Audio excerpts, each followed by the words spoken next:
There is a very common misconception about how artists earn their money. You don't just release a hit song that breaks the top 40 music charts and become an instant millionaire for decades to come. Mariah Carey didn't come to earn a fortune worth over $535 million from a few wildly popular Christmas songs. Dr. Dre didn't accumulate a net worth of more than $800 million from just rapping, and Jay-Z for sure didn't become a billionaire from just one source of revenue.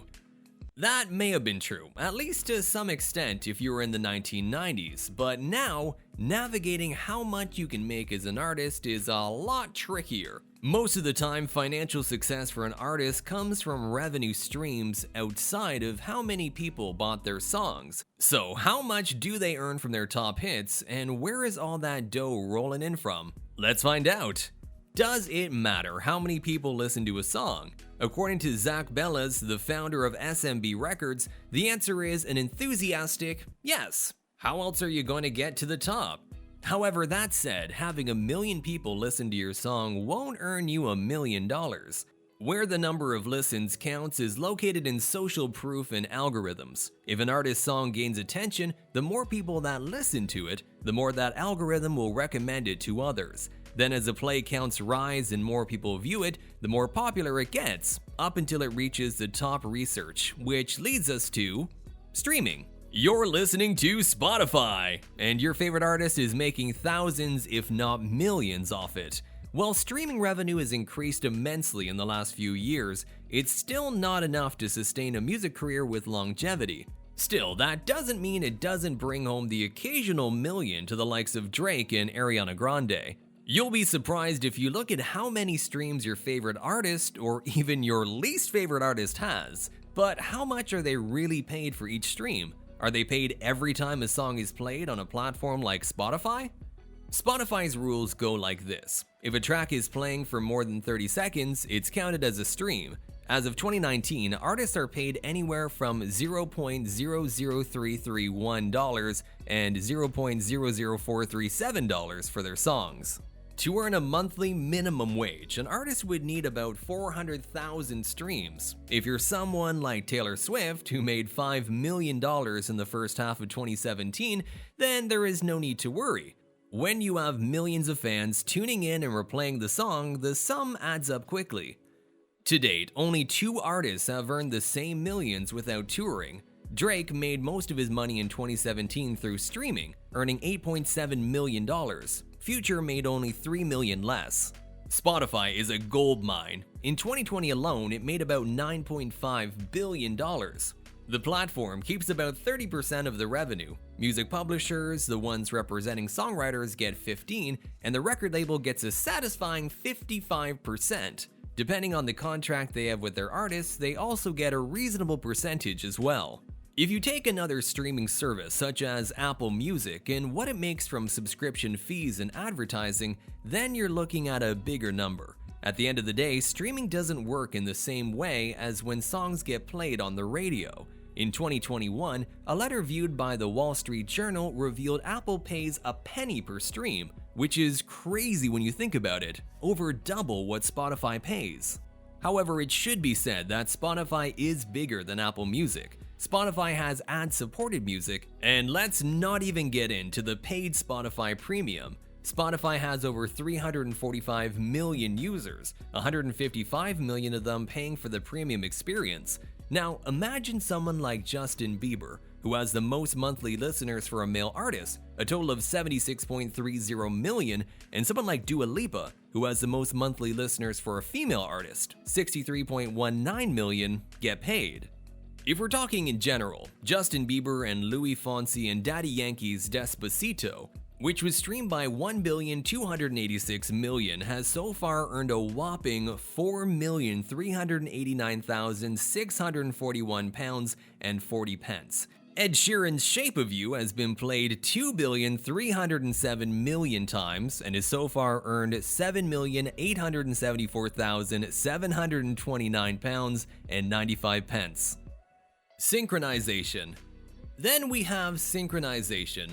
Remember that scene where The Rock was rocking out in the car to Taylor Swift's Shake It Off in Ballers? That's an example of when hit songs are put on television.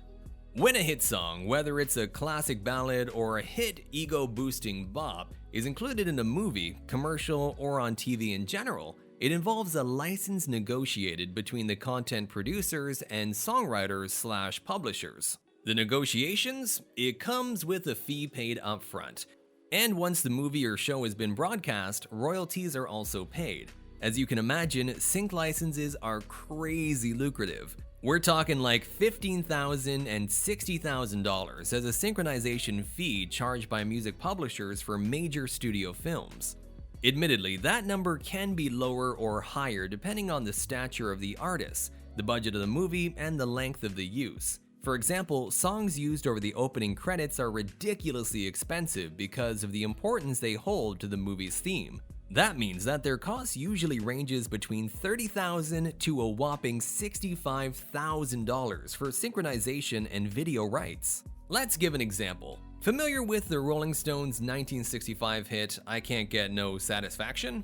Well, when Conan O'Brien was replaced on The Tonight Show with Jay Leno, he used the hit song when introducing Adam Sandler as a guest. NBC reportedly paid a staggering $500,000, even though the song was only played for a few seconds. YouTube. YouTube is a never-stopping money-making machine for artists. See, YouTube videos profit from the ads that are tagged onto them. When an artist drops the latest music video, millions of fans flock to play and replay it. YouTube has a playout rate as high as $3 per 1,000 streams. Psy's iconic Gangnam Style supposedly made $2 million from the 2 billion views it got. And that bop was years ago. If you take a wildly popular band like Blackpink, they reportedly make over $600,000 a month from their YouTube channel from people playing their hit songs. Merch. If you show up to a Beyoncé concert, you have to come back with at least a t-shirt to immortalize the experience, right? You're there to listen to an artist's album. That hit song indirectly led to the sale of non-music products such as paraphernalia, posters, clothing lines, and even perfume. This is something artists have been profiting off of for decades. In this modern digital era, musicians can easily offer their merch on online stores. For example, Adele made £142 million from ticket sales, t-shirts, and other souvenirs. Copyrights and royalties. Royalties are a sum of the money paid when the creation of a right holder is sold, distributed, and monetized in any way. Ready for the doozy? Are you hanging on the edge of your seat? Here is how royalties make artists millionaires, even years after the hit song has fizzled out. Mariah Carey's evergreen All I Want for Christmas is still earning her money. Originally released in 1994, All I Want for Christmas enjoyed dramatic success. It's estimated that it made a record-shattering $60 million. And every year, as department stores roll out the Christmas tree and hang up decorations, they add Mariah Carey to the playlist. Families play the song during get-togethers, and what does that lead to? Carey is reportedly getting paid $600,000 to $1 million in royalties. All I Want for Christmas isn't the only Christmas song earning crazy amounts of money. Fairy Tale of New York by the Pogues and Christy McCall, released in 1987, reportedly gets played some 1.2 million times in December alone.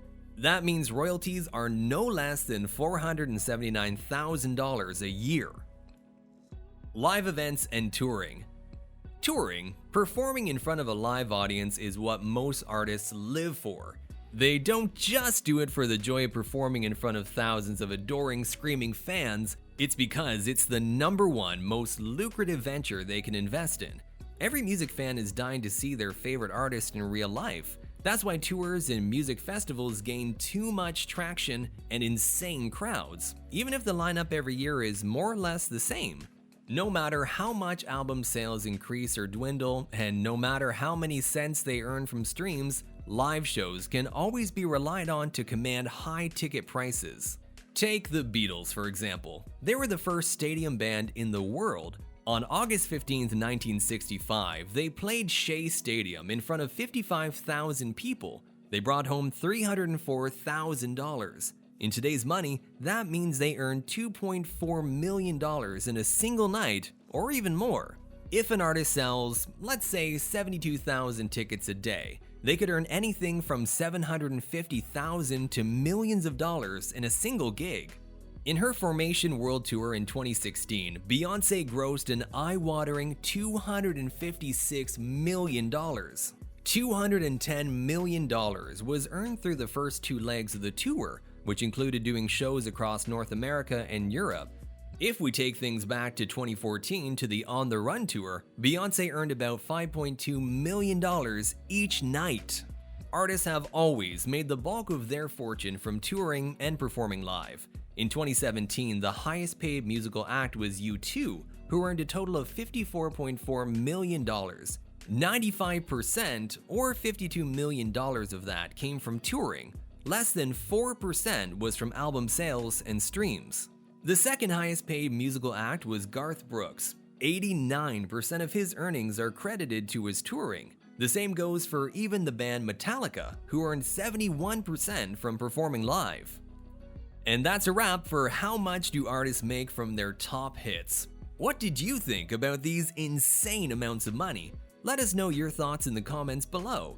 Now, if you enjoyed this video, don't forget to click on the like button. And if you want to see more videos like this, make sure to subscribe to our channel and turn on notifications so that you can be notified whenever we upload new content. Thanks for watching, and we will see you the next time.